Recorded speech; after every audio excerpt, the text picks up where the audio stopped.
he said, Satan has desired to sift you as wheat. But I pray for you that your faith shall not fall. I want you to hold that spot, and then we're going to Hebrews, the 12th chapter. And I just want to toe tag this because tonight I want you to understand that your faith is on trial. Y'all gonna catch that in a little bit. You got to look at the Bible. Here it says in Hebrews 12, say, therefore, we also, since we are surrounded, look at somebody and say, who around you, watching you, by such a great cloud of witness, let us lay aside every weight and the sin that so easily ensnare us. I just want to use for a subject on tonight, don't stop the process of getting to your promise. You can be seated. Don't stop the process of getting to your promise. Because when God spoke a word to the people of God, if we want to go back to the beginning in the book of Genesis, when God told Abraham, he said, Abraham, get thee away from their kindreds. See, that is a first indication that by faith, you got to be able to hear what God says. Come on, somebody. Because if we're going to deal with faith on tonight, I got to give you some principles that you got to walk on. See, I'm walking on eggshells because I'm standing before the woman, the apostle of faith. Come on, somebody. So I know I got to be right in this house on tonight. Come on. I don't got time to be sugarcoating or just put up or try to tiptoe around the mulberry bush. I got to hit it and quit it and get going. Come on, somebody. But you got to understand, if we're going to live by faith, we got to walk by faith. If anybody is standing in here today and you are a born again believer, you got to make up your mind who you're going to serve. If God be God, follow him. But if Baal be Baal, follow him. I know you didn't answer Elijah. You sure not going to answer me. That was the text said, and they answered him not a word. What are you saying? What are you saying? This is what I'm saying, people of God. We are living in an hour where the church is tore up from the flow up. You can sit there and act like you don't see the mess that's creeped into the house of God. And God said, this is a time where I'm about ready to uncover some stuff. Let me talk over here. God said this is an hour where I'm about ready to uncover some stuff. So what do you mean when I say your faith is on trial? See, people are now looking for evidence that you are who you say you is. Ain't no need you shouting and shucking and ducking and talking about that you're Holy Ghost saved and filled and fire baptized, but you're sitting there, can't even speak to your neighbor. What type of faith do you have? But here it is. Jesus told Peter, he said, Simon, Simon Peter, Satan desired to sift you as wheat. We're living in an age where people want a microwave deliverance. We're living in an age where folks want a quick fix. Nobody don't want to suffer and go through to get to what God has promised you. I am not going to get no help right there. But here it is. Satan realized one thing that the believers got to come in reality about. If you are saved and shown up saved, you're going to go through some hell and high water. Come on, somebody. If you are saved and you are living for God, you're going to go through some stuff. Nobody never told me that the road was easy. But God said you're going to be persecuted for my name's sake, because somebody said my faith is on trial. But I got to give you good news. When your faith is on trial, this is what you got to do. You cannot trust in your own strength. I remember a time when I was standing before the old righteous judge. And you know, I was on trial. And see, this is the process of your faith being on trial. You got to understand Romans 10 and 17 said, faith come by hearing and hearing the word of God.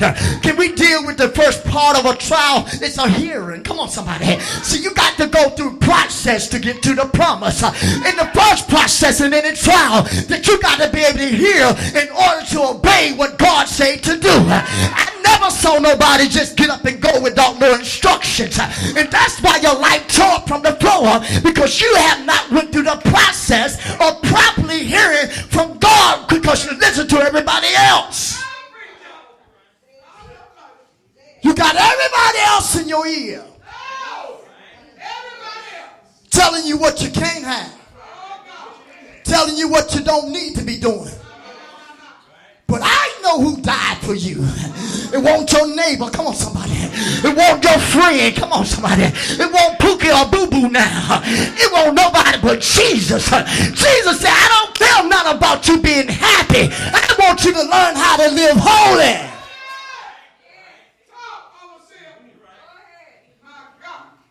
Faith without works is dead. Where you going? Where you going? This is where I'm going. In the hearing process, that's when all the evidence is gathered against you. When your faith is on trial, you got to be able to have a testimony. Oh, come on, somebody. No, I'm not going to throw myself on the mercy of the court when I know I already been forgiven. Come on, somebody.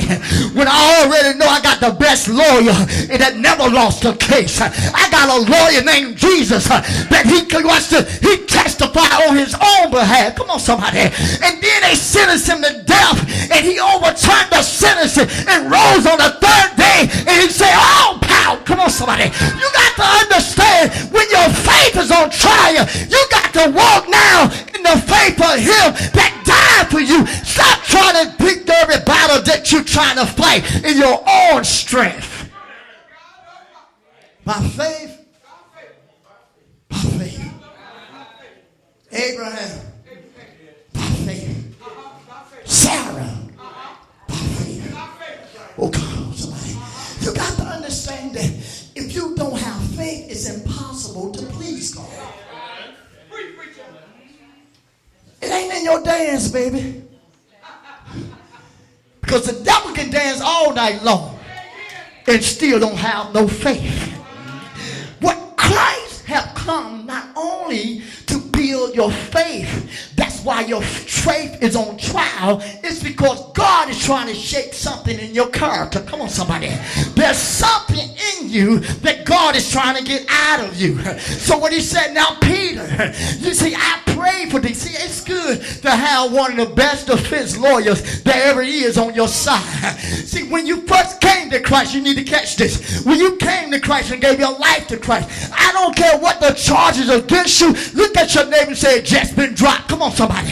Oh, come on, somebody. Yes, I was guilty, but I had a prosecutor.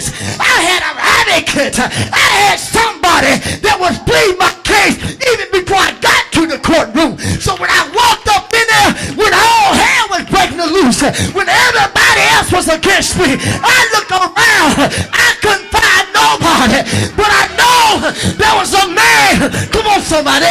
Who sits high and looks low. Y'all pushing me. I understand that when I got my back up against the wall, I couldn't speak for myself. Do you remember the story in the book of Acts when Paul faced Agrippa and the rest of the king? Paul said, well, see, you're a Jew. Well, let me testify. I'm a Jew too. Come on, somebody. See, that's one thing about when your faith is on trial. The first prerequisite is you got to know who you is and who you belongs to. The devil is accuser of the brother. When he see you doing whatever God called you to do, you got to understand that's his job. All he do is try to distract you from walking by faith. See, we got to not worry about who with us or who we're against us.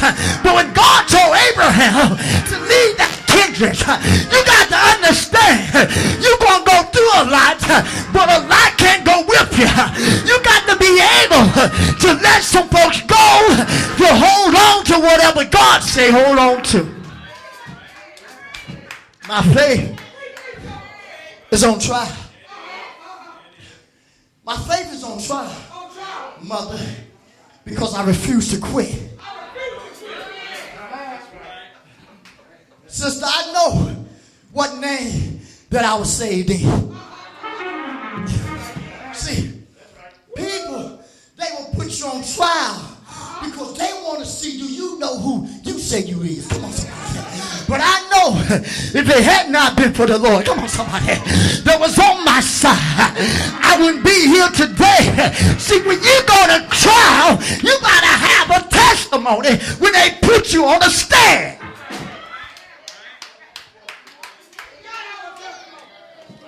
Because this is a criminal case. In every criminal case, they got to have evidence by reasonable doubt. Evidence by reasonable doubt. See, I understand you know God is able, but that's not the faith that he's looking for in this hour. He wants you to know that he's able, and he's going to use you to get the glory out of what he's able to do through you. Come on, somebody. See, you just can't